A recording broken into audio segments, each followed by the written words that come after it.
एक वहाँ पे इंस्क्रिप्शन मिला था, उस पे एएसआई की जो फाइंडिंग है वो बता रहा हूँ। During this survey a number of inscriptions were noticed on the existing and pre-existing structure. A total of 34 inscriptions were recorded during the present survey and 32 stampages were taken.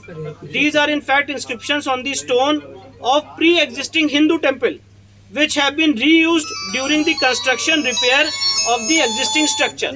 मतलब ऐसा ये कह रहा है कि वहाँ पे जो इंस्क्रिप्शंस मिले हैं उसमें से 32 ऐसी जगहें हैं और टोटल 34 ऐसे इंस्क्रिप्शन हैं जो प्री एग्जिस्टिंग हिंदू टेम्पल के थे।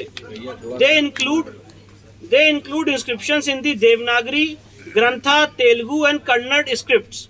Reuse of earlier inscriptions in the structure suggest that the earlier structure were destroyed and their parts were reused in the construction repair of the existing structure. मतलब जो पहले हिंदू मंदिर था उसी के इंस्क्रिप्शंस को यूज करके इस्तेमाल करके ये तथाकथित मस्जिद बनाने का काम किया गया। कौन-कौन से लैंग्वेजेस इसमें जो इंस्क्रिप्शंस मिले हैं ये देवनागरी, ग्रंथा, तेलुगु और कन्नड़ स्क्रिप्ट्स के मिले। 3 names of deities, Devanagari, Grantha, Telugu and Kannada. 3 names of Grantha. 3 names of deities such as Janardana, Rudra and Umeshwara are found in these inscriptions. ये जो inscriptions है इसमें देवताओं के 3 नाम आज भी इंगित होते हुए दिखते हैं। कौन कौन सा नाम है? जनार्दना, रुद्र और उमेश्वरा। जनार्दन, रुद्र और उमेश्वरा ये पिलर्स पे मिले हैं, इंस्क्रिप्शंस पे। पिलर्स की फाइंडिंग खत्म हो चुकी है। Terms such as Mahamukti Mandap is mentioned in these 3 inscriptions is of great significance. Sir इसको प्लीज अप्रिशिएट कर लें।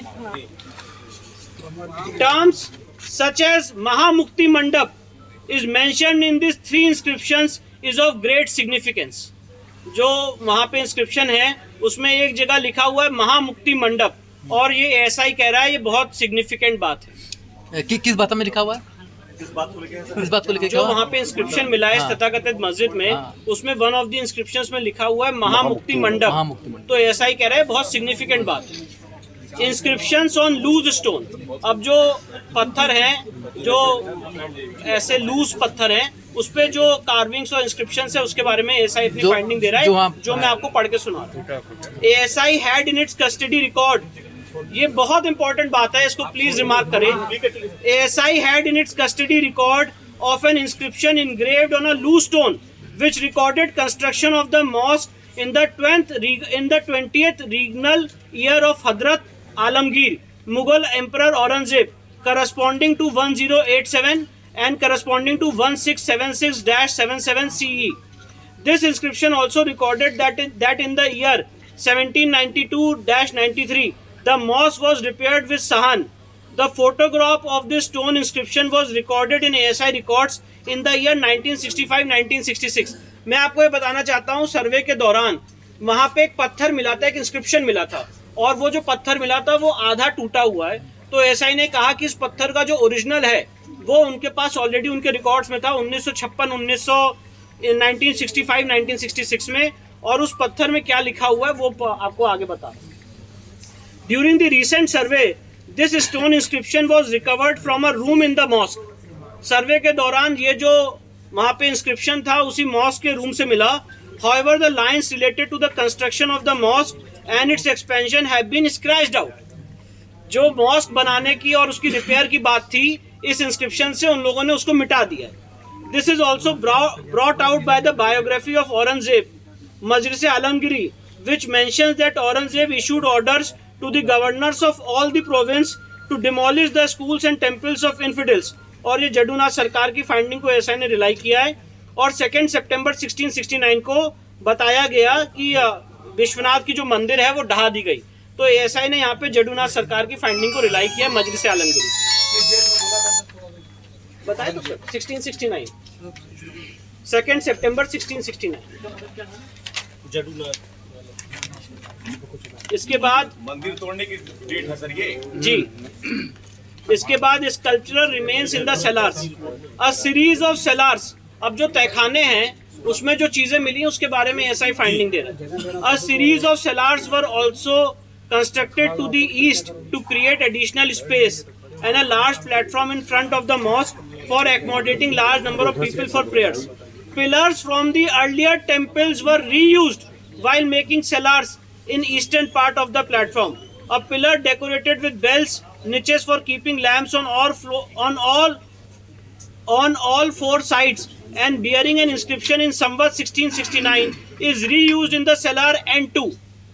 मतलब ऐसा ये कह रहा है कि जो पिलर्स थे पहले के मंदिर के उसको उपयोग किया गया और एक पिलर में जो संवत 1669 का मतलब जो करस्पॉन्डिंग टू 1613 से 1 जनवरी फ्राइडे का है उसको दोबारा रीयूज किया गया सेलौर में तहखाने में.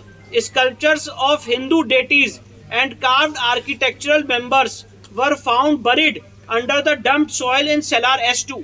जो तहखाना S2 है उसमें हिंदू देवी देवताओं की मूर्तियां और carved architecture members were found buried under the dumped soil. एक बार फिर से सर ये वाला बता दीजिए. Sculptures of Hindu deities and carved architectural members were found buried under the dumped soil in cellar S2. Nature and age. अब nature और as इसकी क्या है इसके बारे में ऐसा ही अपनी फाइंडिंग बता रहे हैं.